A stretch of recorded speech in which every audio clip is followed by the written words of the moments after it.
Global TV News Prime, police debunks alleged abduction of students in Nasarawa State. In business, Nigeria and Turkey to deepen ties as business leaders call for long-term cooperation. And on the foreign scene, Israel troops launch new ground invasion over Gaza amid peace deal talks. In sports, Cole Palmer suffers new injury, set to miss 3 matches. Hello and welcome to all our viewers in Nigeria and around the world to News Prime on Global Television, coming to you live from the nation's capital, Abuja. I am Jumai Manson. A quick reminder that Global Television is on DSTV channel 365 and Star Times channel 276. Now the news in full. Nasarawa State Police Command has dismissed widespread reports claiming that pupils of St. Peter's Foundation Secondary School, Rakupi in Doma local government area were abducted. In a statement issued by the police public relations officer, Rahman Nasil, the command described the viral account calculating across social media and some news outlets as false and not reflective of the actual event. According to the statement, the alarm was triggered when students heading to the school field for physical and health education classes sighted armed hunters in the area and fled in panic, mistaking them for kidnappers. Their teachers subsequently escorted them back to the school premises. Over now to the First Lady of Nigeria, Senator Oluremi Tinubu has urged women to embrace small beginnings as they pursue financial and digital empowerment. Oluremi made this known at the closing ceremony of the 2025 Renewed Hope Initiative, the National Information Technology Development Agency Women ICT Training Empowerment Program. Obong Usoro has details. The First Lady encouraged participants to remain confident in their abilities, stressing that growth often starts with modest steps. She said excellence, consistency, and determination naturally draws opportunities and support. She noted that a total of 607 women have been trained under the program, applauding the 2025 cohort for their dedication and willingness to learn new skills that can transform their lives and communities. I encourage you to apply the skills you have learned, pursue continuous growth, and mentor other women and girls to embrace opportunities in the digital space. Highlighting the significant contribution women make in Nigeria's digital space, the Director General, National Information Technology Development Agency (NITDA), Kashifu Abdullahi, reaffirmed President Bola Ahmed Tinubu's commitment to building an inclusive digital economy where women are equipped to lead. He revealed that 320 trainees from all 6 geopolitical zones received brand new laptops and 200,000 seed funding, ensuring that they have both the knowledge and the tools to begin their digital journeys. We must prioritize human capital development, especially for women. When we empower women, we empower families. When we empower families, we empower our communities. When our communities are empowered, we drive national prosperity and inclusivity. The event ended with widespread optimism as beneficiaries expressed readiness to apply their new skills and contribute to a future where Nigerian women can rise, innovate, and excel in technology. Ubong Usoro for Global Television News. The Federal Ministry of Health and Social Welfare has described attempted suicide as national public health emergency, which needs to be looked into with a view to find solutions to end it. And the National Secretary of the National Task Force on Decriminalization of Attempted Suicide, Dr. Ojo Tunde, disclosed this during a sensitization engagement meeting on discrimination of attempted suicide in Nigeria at the National Assembly for the Staffs. Zarau Nasir tells us more. It was a gathering of the staff of the National Assembly, together with non-governmental organizations working on mental health as well as civil society organizations and some from other relevant fields. The National Secretary of the Task Force on Decriminalization of Suicide, Dr. Ojo Tunde, says the aim of the meeting is to interact with staff of the National Assembly to sensitize them on the progress made so far on suicide decriminalization. You want to take your life, it is a criminal thing that should be punished. But what the evidence has also shown is that the fear of, if we decriminalize attempted suicide, is going to make it more rampant. It doesn't worth its salt. No evidence has shown that when we decriminalize attempted suicide, that such goes up. While delivering his speech, the clerk to the Committee on Specialty Healthcare of the National Assembly, Toadu Yusey, says the sensitization meeting will help the align both in the Senate and National Assembly to get to understand more the content of a bill that's coming up seeking to decriminalize attempted suicide in Nigeria. He approved that we have this engagement to sensitize staff about a bill that's been drafted that is coming from the executive seeking to decriminalize attempted suicide in Nigeria. So the relevance of this engagement is to help our line staff. While presenting his paper on suicide, the president of the Association of Psychiatrists, Professor Tewo Obindo in Nigeria says it's high time for Nigeria to decriminalize attempted suicide in the country, as it's among the few countries still criminalizing it. Amongst the countries around the world, even within the African setting, we are one of the few countries left who is still criminalizing that attempted suicide. We know that one of the drivers for people to want to complete the act is this criminal aspect of the law. The sensitization program, which was interactive, shed more light on the upcoming bill seeking to decriminalize attempted suicide in Nigeria. Zahra Unasir reporting for Global TV News. Senator representing Kaduna Central in the 8th Senate, Shehu Sani, has condemned the rising wave of killing across Nigeria and calls for urgent unity and collective action from citizens of all faiths. He made the call at an interfaith summit in Abuja attended by Christian and Muslim clerics. Topsy Gimba reports. At the gathering, Senator Shehu Sani lamented the persistent attacks claiming lives, especially in northern communities, describing the region as a killing field overrun by armed criminals groups. He said the summit itself sends a clear message urging religious leaders not only to speak frankly among themselves, but also make a strong appeal to government for decisive intervention. I'm bringing you to speak to the power, to speak to those in the position of leadership and authority. Because the mistake we have always made in this country. The senator questioned how bandits riding on motorcycles continue to terrorize vulnerable communities without consequence, stressing that Nigeria should not be an exception to global examples where Christians and Muslims coexist peacefully. But our diversity is a blessing. And I can say this from my own personal experience. The nation of Ethiopia, they were Christians when Nigerians were worshiping idols. And they were Muslims when Nigerians were worshiping idols. The Archbishop Pentecostal from Plateau State, James Majid, said it is time to confront the truth about the killings. He called on authorities to urgently seek external support, if necessary, to halt the violence. We as Christians and Muslims have come together to say enough of this. The chief imam of Kaduna Polytechnic, Mala Abubakar Siddiq, emphasized that Nigeria is already in a wartime situation, urging Christians and Muslims to stand together and defend the nation's unity. That does not stop us from practicing our own different faiths. A Christian will practice his own, faith in his own Christian way, and the Muslims also.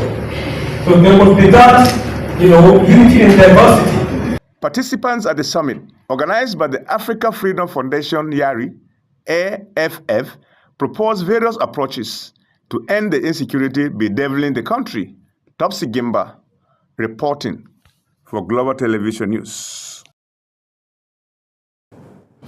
Department of State Services, DSS, has moved leader of the proscribed indigenous people of Biafra, IPOD, Mazi Nnamdi Kanu, to the Nigerian Custodial Center in Sokoto. This follows his conviction and sentencing for terrorism. While delivering judgment, Justice James Omotosho of the Federal High Court in Abuja had said the secret police could move Kanu to any correctional facility within the country. On Friday, Kanu's legal consultant, Aloy Ejemako, announced the relocation of Kanu. Kebbi State Governor Nasir Idris has demanded explanations for military authorities over the withdrawal of troops from Government Girls Comprehensive Secondary School, Maga, shortly before dozens of school girls were abducted in Danko Wasagu local government area. Idris spoke while receiving the president of the Nigerian Labour Congress, Joe Ajero, who led a solidarity visit to the state. The governor said he was deeply troubled that security personnel was pulled out of the school despite prior intelligence alert provided by the state government, adding that it has been reported that soldiers left the school around 3 a.m. while the attacker struck less than 45 minutes later. Moving on to the Chief of Army Staff, Lieutenant General Wadi Shaibu, says the welfare of troops fighting banditry and terrorism will remain a top priority under his leadership. He made the pledge during his first operational visit to the headquarters of the Operation Fashinyama in Gusau, in Zamfara state capital. Sadiat Yakubu has details. General Shaibu, upon arrival, inspected the guard of honor before proceeding into a closed-door meeting with the theater commander and other senior officers, where he received operational briefings and updates on challenges faced by troops in the front line. Addressing troops after the closed-door meeting, the Army Chief assured that the Nigerian Army will tackle the challenges head-on to strengthen ongoing operations and support troops in carrying out their duties effectively. He commended the troops for their efforts in restoring relative peace that allows residents to go about their lawful activities, noting that military service remains a noble profession that requires determination and resilience. Now I want to encourage you to continue to uphold the core values of the Army or the armed forces,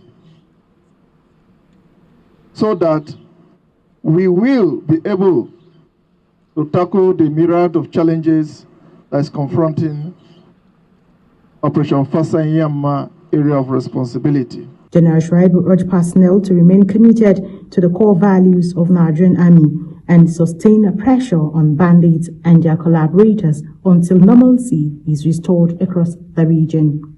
Sadia Yakubu, reporting for Global Television News.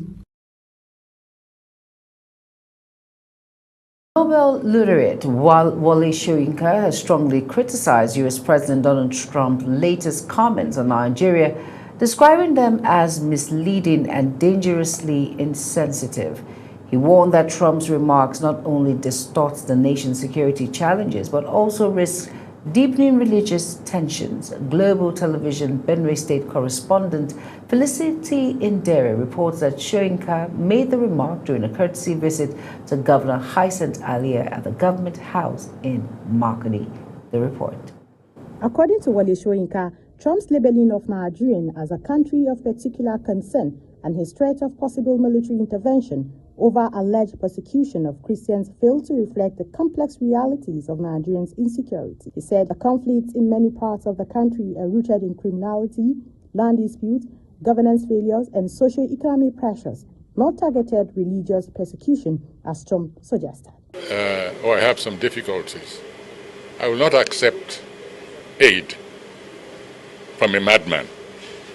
That's all I'm doing. And my definition of a madman, or woman for that matter, is one who, when he or she says, I'm helping you, is actually complicating. In response, Governor Hyacinth Alia dismissed the allegations as inaccurate and harmful. He emphasized that victims of insecurity cut across Christians, Muslims, and traditional worshippers, stressing that violence in Nigeria does not discriminate by religion. Governor Alia maintained that what the country needs is international support grounded in facts, not comment. that could escalate diversion or misrepresent experiences of its citizens. So I never denied that my people were killed. I still remain very firm that we have bandits, we have terrorists who come fully organized and destroy people, maim, kill.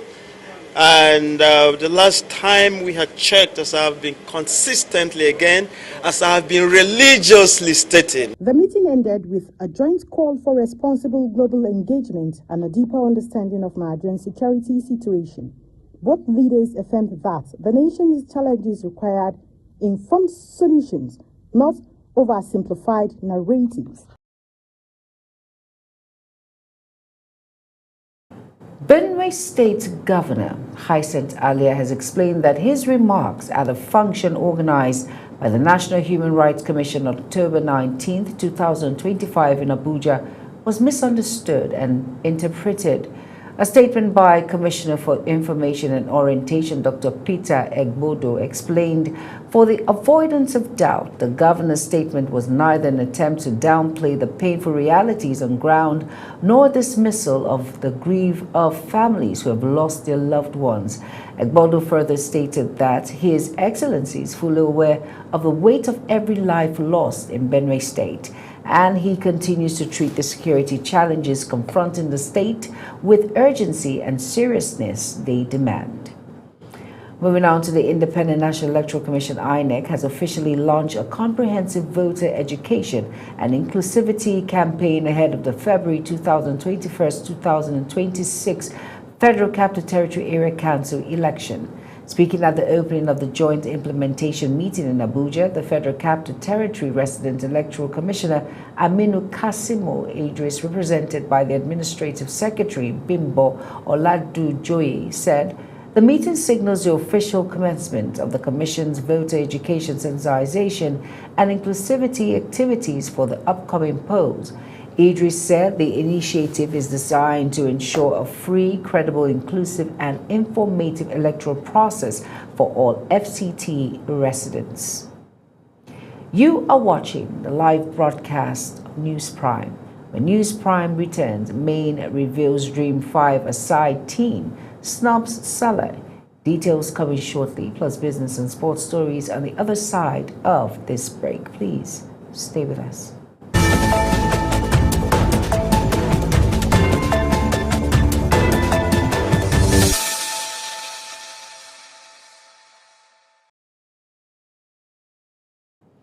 You are welcome back, and if you're just tuning in, this is News Prime on Global Television. Thank you for staying with us. In business now, the head of representatives has issued a strong warning to government agencies and stakeholders involved in the Naira for crude oil policy, giving them just 7 days to comply with its request or face sanctions. National Assembly correspondent Anete Patrick tells us more. The ad hoc committee investigating the implementation of the policy says it is fed up with what it describes as gross negligence from invited agencies who fail to appear or submit key documents. Chairman of the committee, Boniface Emerengwa, announced the ultimatum after a scheduled investigative hearing collapsed due to the absence of key stakeholders. We want to look at the various stakeholders, their complaints, their challenges. At this stage, we will request that you turn in your documents if they are available. The committee revealed that many of the MDAs had ample notice but still ignored requests for documents needed to vet the Naira for crude policy, an initiative with major implications for Nigeria's economy. Emerengwa warned that the committee will not hesitate to invoke full legislative powers on defaulting agencies. Let it be known to all stakeholders that failure to comply with this extended deadline will attract severe sanction. This committee will not hesitate to invoke its full legislative powers, including but not limited to issuance of summons, public naming, and shaming of non-compliant entities. The committee, however, extended the submissions deadline to November 22, 2025, stressing that this is the last chance for compliance. The investigative hearing has now been postponed to December 2, 2025 as final and non-negotiable. From the National Assembly, Anie Tie Patrick, reporting for Global TV News. Nigerian and Turkish business leaders say the relationship between both countries is entering a period where investment, skills, and long-term cooperation matter more than simple buying and selling.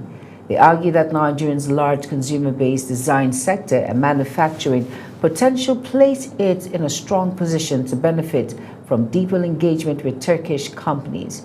Their comments reflect wider efforts by Ankara to expand its presence across Africa. Turkish Trade Minister Omar Balat recently noted that trade between Turkey and Africa is aiming to reach $40 billion in 2025, with plans to strengthen partnerships on what it called a fair, equal, and win-win basis. Nigeria has intensified its diplomatic effort to secure a seat on the International Maritime Organization Council, banking on its 4-year zero policy record and ongoing blue economy reforms to gain support ahead of next week's election. Now, the Minister of Maritime and Blue Economy, Dr. Adegboyega Oyetola, has made a direct appeal to more than 150 delegations during a high-level diplomatic launch at the organization's headquarters in London, framing Nigeria's maritime achievement as central to its Category C bid. Oyetola told ambassadors and maritime police policymakers that Nigeria's quest for Category C membership is rooted in measurable contributions to global shipping, security, and economic stability. And on the foreign news now, lawmakers, religious leaders, United States Department officials, and witnesses were divided in their views as the United States House Foreign Affairs Subcommittee on Africa on Thursday held an open hearing on President Donald Trump's redesignation of Nigeria as country of particular concern over alleged Christian genocide. Following the redesignation, the president threatened that the United States military would enter Nigeria guns blazing to completely wipe out the Islamic terrorists who are committing these horrible atrocities. The Chris Smith-led committee had convened the hearing to review the scope of religious persecution in Nigeria, potential policy responses including targeted sanctions, humanitarian assistance, and collaboration with Nigerian authorities to prevent further violence. Palestinians in northern Gaza neighborhoods are surrounded and running for their lives after Israel's army launched a ground invasion into no-go areas under the U.S. brokered ceasefire. 2 Palestinian teenagers have been shot dead by Israeli forces in Kaf Akwak neighborhood in occupied East Jerusalem as settlers and soldiers attacked surge in the besieged West Bank. A displaced person had been killed by Israeli soldiers outside the Yellow Line ceasefire demarcation near Khan Yunis as artillery fire and home demolitions continued in southern Gaza. Leaders from the world's largest economies are set to gather in Johannesburg to discuss the most important global economic and political issues. Over now to our correspondent, Ediken Michael, for more. Although it's the 20th meeting of its kind, it's the first summit to ever take place on the African continent. As host, South Africa's choice of the theme Solidarity, Equality, Sustainability speaks to its own history as well as the developmental challenges facing Africa and the global south. South African law enforcement agency says that security measures have been put in place to safeguard delegates from November 21 to 24, which will bring together leaders from the world's major economic powers. One of the key recommendations of the report is the creation of a permanent international panel on inequality modeled on the IPCC for climate change.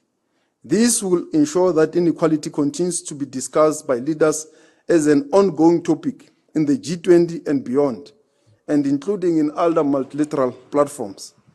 Several groups, including climate activists, pro-Kashmiri campaigners, and women's rights groups, are expected to hold protests. Kashmiri activists are opposed to the invitation of the Indian Prime Minister Narendra Modi, whom they accuse of committing crimes against humanity in the occupied Jammu and Kashmir region. Several heads of state have confirmed their participation in the summit, except United States President Donald Trump, who said no American official will attend the summit as he accused South Africa of human rights abuses against the white Afrikaner population. South African government has, however, denied several times allegations of systematic persecution, murder, or confiscation of land targeting white Afrikaner farmers, saying the claims are not substantiated by fact. It has taken nearly 2 decades for the G20 to arrive on African shores and to seek solutions to the challenges Africa faces in pursuit of progress informed by the principle of African solutions to African problems. And here is an opportunity for Africa to work collectively to deliver the message on the continent priorities and promoting the development agenda of Africa and the Global South. From London, Edikan Michael, reporting for Global TV News. Over now to the world of sports. Chelsea playmaker Cole Palmer has broken a toe in an accident at home, sidelining him for the club's next 3 fixtures against Burnley, Barcelona and Arsenal. The England midfielder had been nearing a routine from the groin injury he sustained in September. However, on Friday, head coach Enzo Maresca revealed that Palmer has now suffered an unexpected setback due to the freak incident. And that's it on News Prime. Here's a recap of our top stories again. On Global TV News Express, we brought to you the Nasarawa State Police Command has dismissed widespread reports claiming that pupils of St. Peter's Foundation Secondary School, Rakubi, in Doma local government area were adopted. And in business, Palestinians in northern Gaza neighborhoods are surrounded and running for their lives after Israel's army launched a ground invasion into no-go areas under the U.S. blockade ceasefire. And on foreign scene, Nigerian and Turkish business leaders say the relationship between both countries is entering a period where investment skills and long-term cooperation matter more than simple buying and selling. And finally, in sports, we brought to you that Chelsea playmaker Cole Palmer has broken a toe in an accident at home, sidelining him for the club's next 3 fixtures against Burnley, Barcelona and Arsenal. Now, quick reminder that Global TV is on DSTV channel 365 and Star Times channel 276. Kindly follow us across all social media platforms now showing on your screen by using @GlobalTVNG. I am Jumai Manson. Thank you for watching.